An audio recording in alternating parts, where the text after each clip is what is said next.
Hello everyone. Today we're gonna see how to upload your resume or CV to your LinkedIn profile.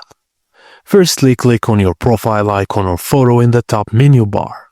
You'll find this button right beneath your headline or summary. Under that, choose Add Featured. Click the plus button and select Add Media. This opens up your File Explorer. Now, locate your saved resume and hit Open or Upload.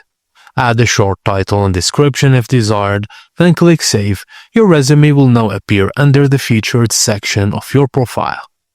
Just a tip, save your resume as a PDF before uploading. This keeps the formatting intact and prevents unwanted edits.